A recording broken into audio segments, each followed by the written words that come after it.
वहीं जिला प्रशासन ने कोचिंग क्लासेस खोलने की अनुमति दी है। छात्रों के लिए राहत भरी खबर है। स्कूल कॉलेज के साथ व्यावसायिक परीक्षा की तैयारी के तहत सभी कोचिंग संस्थानों को मिली अनुमति। कोचिंग संस्थानों को कोविड प्रोटोकॉल का करना होगा पालन। 50% क्षमता के साथ खुल सकेंगे कोचिंग संस्थान।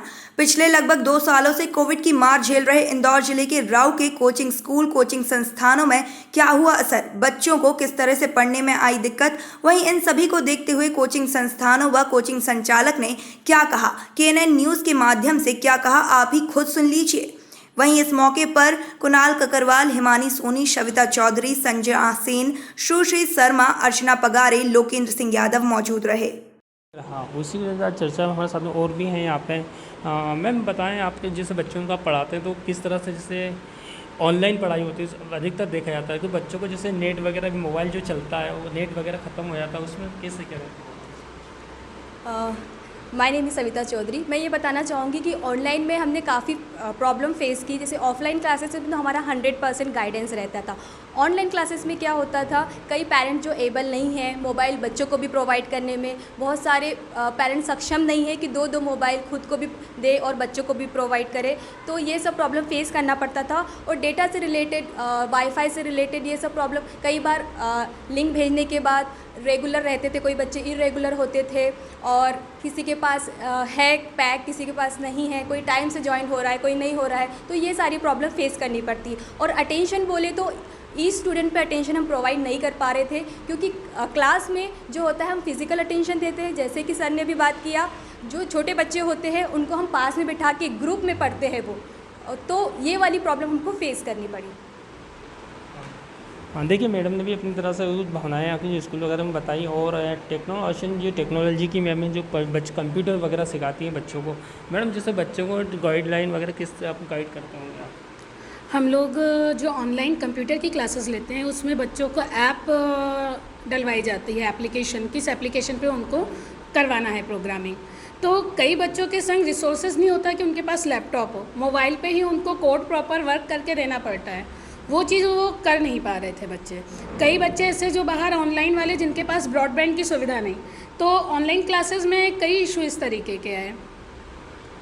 मैम जैसे आपके संस्था में कितने बच्चे वगैरह पढ़ते हैं, और अभी जैसे कोरोना गाइडलाइन जो लगी थी, पालन हुआ था, उनमें अभी कितने बच्चे आपको जैसे संस्थाएं, जैसे कई ऐसी संस्थाएं हैं जो कि किराए से लेके चलाते हैं, उनको कैसा क्या असर हुआ है? सर किराए से लेके हम भी, हमारा सेंटर किराए से ही चल रहा है। और अभी जो ड्रॉबैक रहा कोविड के सिचुएशन का, उसमें बहुत सारी रेंट हम लोग पे नहीं कर पाए।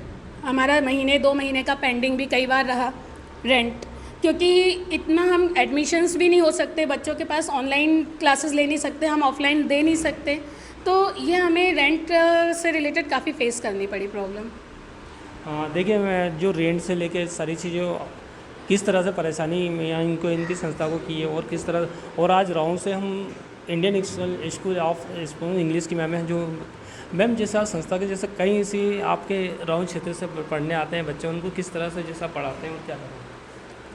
सर हम अभी बच्चों के सॉफ्ट स्किल्स पे काम कर रहे हैं, लेकिन उसमें ये है कि ऑनलाइन में तो ग्रो करना काफ़ी मुश्किल रहा है, लेकिन अभी है कि शिवराज सिंह जी ने ये अलाउ किया है, कल ही ये न्यूज़ आई है कि 50% कैपेसिटी के साथ हम स्टार्ट कर सकते हैं, तो डेफिनेटली हम इस गाइडलाइन को फॉलो करते हुए बच्चों को ग्रो करवाएंगे फिर से, और उनमें सॉफ्ट स्किल्स हम डेवलप करवाएंगे।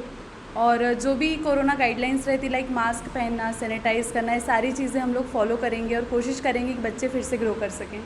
हाँ मैम, जैसे आपकी कई संस्थाएं जैसे आप हैं चल रही हैं, उनको लेकर जैसे कई आज रेंट की भी जैसे कुछ बातें आती है, तो उनमें कुछ ऐसा क्या ऐसा लगा जैसे कोरोना गाइडलाइन का? बिल्कुल सर, रेंट को लेके भी काफ़ी इशू रहा है। कई जगह पर तो हमारे जैसे 2-3 जगह पर ब्रांचेस है, एक सिमरोल में है, एक सिलिकॉन सिटी में है, राव में है, तो कुछ हद तक तो उन लोगों ने भी सपोर्ट किया फर्स्ट लॉकडाउन में, लेकिन सेकंड में फिर हमें और थोड़ी सी दिक्कतें आई हैं, बट होप्स अब आगे ठीक रहेगा। मेरा नाम हिमानी सोनी है। हमारे साथ में आज राउंड से सनराइज स्कूल इंटरनेशनल स्कूल, जो कि राउंड से एक फेमस स्कूल है, उसी को लेकर आज हमारे साथ मैडम भी हैं। मैम जैसा प्रशासन ने गाइडलाइन को 20 तारीख से बच्चों को पढ़ाई के लिए भी 1 से लेकर 5वीं तक की भी जाती है, तो इसमें किस तरह से आप लोग पालन वगैरह होगा स्कूलों के लेकर? जी बहुत बहुत पहले तो शुभकामनाएं। क्योंकि इस दिन का इंतज़ार हम लोग 1.5 साल से कर रहे हैं और कोरोना के बिल्कुल आपने जो बोला गाइडलाइन के हिसाब से ही हम लोग काम करेंगे। जो पहली से लेकर 5वीं तक परमिशन मिली है और छठी से 12वीं तक पहले ही मिल चुकी है, तो जो छठी से 12वीं तक है वो तो रेगुलर हो जाएंगे अभी, लेकिन ये 3-3 दिन के लगेंगे। मीन्स आप सप्ताह में 3 दिन ऑनलाइन चलेगी और 3 दिन ऑफलाइन चलेगी। इसके अलावा सैनिटाइजेशन और मास्क जो है वो ज़रूरी रहेगा बच्चों के लिए, और मास्क स्कूल में भी अवेलेबल रहेगा, सैनिटाइजेशन प्रॉपर रहेगा। इन सब बातों का हम लोग अच्छे से ख्याल रखेंगे। अच्छा मैम, जैसे आपने तो बता दिया कि जैसे आप स्कूल का पूरा पालन करेंगे, ऐसे कई ऐसी स्कूल या संस्था होगी जो इस तरह की पालन वगैरह नहीं करेंगे। उसके लिए गवर्नमेंट है, उनके रूल्स हैं, और मैं तो यही सबसे निवेदन करना चाहूँगी कि जो भी कोरोना की गाइडलाइंस हैं उनको पूरी तरह से उनका पालन किया जाए। जिस प्रकार से हम अभी तक सेफ़ रहे हैं, आगे भी हम सेफ़ रहें, तो ताकि हम जो एजुकेशन फील्ड है इसको कंटिन्यू कर सकें और हमारे कोचिंग्स, हमारे स्कूल्स को हम रन कर सकें, ताकि बच्चों का जो अभी तक का नुकसान हुआ है उसकी भरपाई हो जाए। हाँ मैम, देखा जाता है कि स्कूल के अंदर जो बच्चे हुए हैं जो कि ऑनलाइन क्लास तो पढ़ रहे हैं, पर वो इनको समझ नहीं पड़ रहा है तो किस तरह, जैसे जो आप स्कूल में पढ़ाते थे वो इफ़ेक्ट अच्छा है या फिर ऑनलाइन वगैरह? जी, हम ये भी नहीं कह सकते कि पूरी तरह से ऑनलाइन जो शिक्षा है वो फेल हो चुकी है, और ना ही ये कह सकते हैं कि सक्सेस हो गया है। ऑनलाइन शिक्षा से कम बच्चे कनेक्टेड थे, स्कूल से कनेक्ट रहे, और नुकसान ये हुआ है कि जो हम प्रॉपर हमारा 100% बच्चों को पढ़ा सकते थे उसमें से हम 50% ही कर पाए।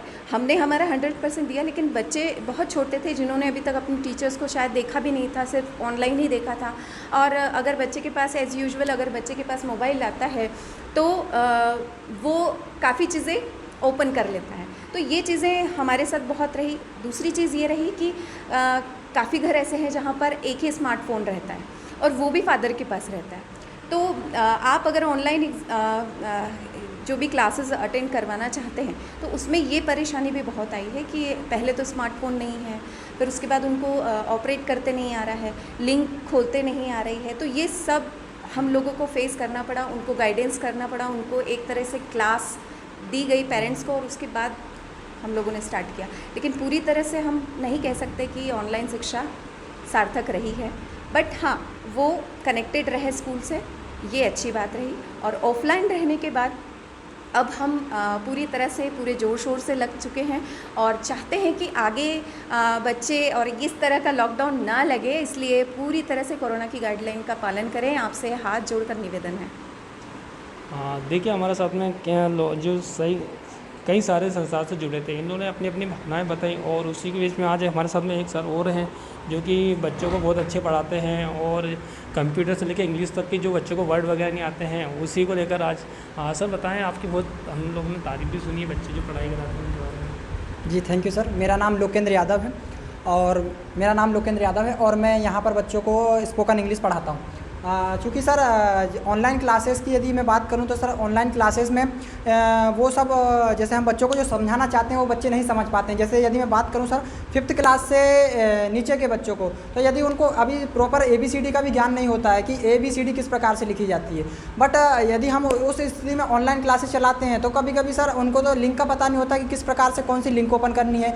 यदि कोई पेरेंट्स बता भी देता है तो फिर सर घर में यदि बच्चा बैठा है तो डिस्टर्बेंस बहुत होता है सर। जैसा आप सभी जानते हैं कि घर में कोई भी बच्चा एक चित्त होकर नहीं पढ़ पाता। यदि आपका सेपरेट कमरा है तो हाँ ठीक है, बट यदि चूँकि हमारा भारत अभी विकसित हो रहा है, और लेकिन भारत में कुछ देश या प्रदेश ऐसे हैं जहाँ पर ये ऑनलाइन क्लासेस की फैसिलिटी उपलब्ध नहीं हो पाती है। किसी के पास मोबाइल है नहीं है, किसी के पास नेटवर्क की प्रॉब्लम है। कई क्षेत्र तो ऐसे हैं जहाँ पर कि अभी नेटवर्क सिस्टम ही नहीं है, जहाँ पर मोबाइल ही नहीं है, तो उस क्षेत्र में सर ऑनलाइन क्लासेस की बहुत बड़ी समस्या होती है। और ऑफलाइन क्लासेस का बेनिफिट ये होता है सर कि बच्चे बिल्कुल प्रॉपर टीचर को देख पाते हैं, समझ पाते हैं, टीचर क्या समझाना चाहता है वो ये बच्चे समझ पाते हैं सर। देखिए यहाँ के संस्था जो आपने सभी को अपने देखा, और सभी ने अपनी यहाँ जो परेशानियाँ हो रही है और किस तरह से बच्चों को पढ़ाया जा रहा है, और कोरोना की गाइडलाइन की जो सरकार ने जो गाइडलाइन करी है उसी के बीच में आज इन सभी ने इनकी भावनाएं बताई। राव से KNN न्यूज़ के लिए प्रकाश सिंह सिसोदिया। आज हम खड़े हैं राव के अंदर। राव में ऐसी कई संस्थाएं और एकेडमी स्कूल वगैरह खुले हुए हैं, उनको लेकर जो कोरोना गाइडलाइन के हिसाब से किस तरह से बच्चों की पढ़ाई का असर हुआ है और कितना बच्चे पढ़ाई जैसे ऑनलाइन क्लास वगैरह होती है, इन सारी चीज़ को लेकर आज हम यहाँ के कई संस्थाओं से आप देख सकते हैं आज हमारे साथ में से सब संस्था वाले जुड़े हुए हैं। उनसे आज हम एक एक करके उनसे बातचीत करेंगे कि संस्थाओं पर जैसे किस तरह से असर हुआ है और किस तरह से जैसे बच्चे आज पढ़ाई कर रहे हैं। आज उसी विषय में आज हमारे साथ में इसमें आज हमारे साथ में Indian school of school English के जो सर है, आज इनसे हम जानकारी चाहते हैं कि सर बच्चों पे सर बताएं बच्चों को जैसे इंग्लिश वगैरह पढ़ाई जाती है ऑनलाइन क्लास वगैरह, कैसा असर हुआ उन बच्चों को? दरअसल अभी जैसे ऑफलाइन क्लासेस जब तक चल रही थी तो बच्चे बहुत अच्छा परफॉर्म कर रहे थे, उनके अंदर इम्प्रूवमेंट फर्स्ट डे सेकंड से इम्प्रूवमेंट होना स्टार्ट हो गया था। लेकिन जब हमने क्लासेस को ऑनलाइन शिफ्ट किया तो बच्चों से जो फिजिकल अटेंशन होता था वो प्रॉपर मिल नहीं पा रहा था, जिसकी वजह से कहीं ना कहीं लैक ऑफ कम्युनिकेशन की वजह से बच्चे वो चीज़ें सीख नहीं पा रहे थे जो हम उन्हें सिखाना चाहते थे। तो ये एक बहुत बड़ा ड्रॉबैक रहा ऑनलाइन क्लासेस का। जैसे सर बच्चों जैसे बताते हैं 5वीं से लेके 1 से लेके 5वीं तक के जो बच्चे पढ़ते हैं उनको स्पेलिंग वगैरह में कुछ मिस्टेक वगैरह हुई होता है? बिल्कुल सही। क्या होता है जब हम स्कूल में बच्चों को डालते हैं स्टार्टिंग एज पे, जब वो केजी में होते हैं, फर्स्ट में होते हैं, तो फिजिकल अटेंशन मैडम की तरफ से जो फैकल्टी की तरफ से दिया जाता है वो सबसे ज़्यादा ज़रूरी होता है, क्योंकि बच्चों का हाथ पकड़ के उनको लिखवाना, उनको स्टैंडिंग लाइन बनवाना, उनको स्लीपिंग लाइन बनवाना, उनसे लिखवाना, ABCD लिखवाना, ये फिजिकल अटैचमेंट जो होता है फैकल्टी की तरफ से उससे बच्चे बहुत ज़्यादा ग्रो करते हैं, क्योंकि जो ग्रोइंग स्टेज होती है वो होती है 4 साल से लेकर 8 साल 9 साल तक के बच्चों में। और अगर यहाँ पर उनको प्रॉपर अटेंशन, प्रॉपर नॉलेज मिल रही है तो वो जल्दी डेवलप कर पाते हैं। लेकिन इस कोरोना के 2 साल के अंदर में ये कहीं ना कहीं मिसिंग रहा। KNN न्यूज़ के लिए राव से प्रकाश सिसोदिया की रिपोर्ट।